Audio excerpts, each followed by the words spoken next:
Hi, I am Patrick Siebert, and I'm here with the Beast Brian Fiore. We're coming to you live from Cloak and Blaster in Orlando, Florida. We just got done with Dice Tower Con, and it was absolutely awesome. We got to play some incredible games there. One of them was Specter Ops. Specter Ops is made by Plaid Hat Games, and Brian is going to tell us all about it. Sure. Spector Ops is a 2 to 5 player game. It's got a science fiction, futuristic theme to it, and the basic mechanic of the game is it's a hidden character movement game. But it also, if you play the maximum number of players, it also introduces a trader mechanic as well. So in the game, there's basically 2 different ways to win, depending on which team you're on. If you are the hidden character and or the traitor, you essentially have X number of turns to achieve X number of objectives on the board, and then make it back out of there before you get killed. If you are the hunting party, though, then your objective is to find the hidden character and possibly the traitor, murder them, or just stop them from leaving, by murdering them, by killing them before they get out of the board with their objectives. So, Patrick, what would you say is your favorite thing about Spector Ops? Well, there's a couple other games out there that have this hidden player movement mechanic. Fury Dracula is one that's recently come as being pretty popular again. Letters of Whitechapel is another one that's also very popular. But this one is a science fiction based game, and it's got some superpowers for the characters. It also gives you some really cool minis that come with it. I mean, really nice looking stuff. I feel like it's very immersive, and now tacking on that science fiction theme and some replayability. Even the runner, even the spy, has special ability cards that he can change from game to game, which I really liked. If there's one thing that you really liked about it, Beast Brian Fiore. The Beast. Yeah. Now, the thing that I like best about Spector Ops is, you probably know that I'm not a big fan of co-op type games, but what I think they did here was pretty ingenious in that they took and made the game both co-op and competitive, in that they took the party of the hunters, which is about 2 to 4 players, right?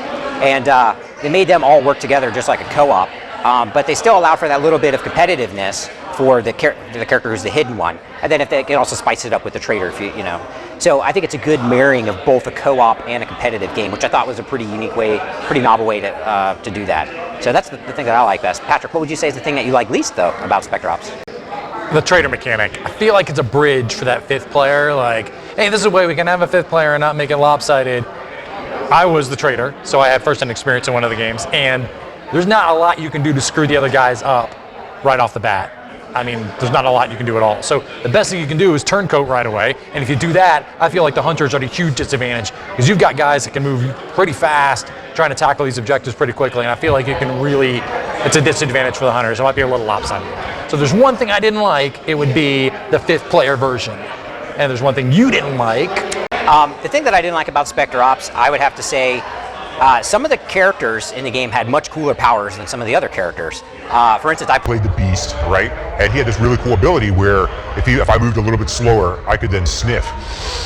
and then the hidden character would have to tell me if he's within 4 spaces of me. Another cool character was the puppet, which also controlled like the car, which had this this motion tracking sense, which would tell you like the relative position of the hidden character. Compare that with like some of the other characters that didn't have such a great ability, like the I believe it's the Prophet, who's I guess had some like latent psychic ability, who could tell you where the hidden character was like 2 turns ago. So I guess that could maybe prove useful, maybe 2 turns ago. But I only knew where they were yesterday. Yeah. So I would have to say the thing that I like least is that not all of the characters had equally cool powers. And somebody might be disappointed if they get the one guy who's like, "Hey, I know what happened yesterday." I'll take the Prophet if there's no one else playing. So, anyways, you could get your copy. I believe it's out now, and we actually got the collector's edition of Spector Ops, which is actually invisible until you tap it twice.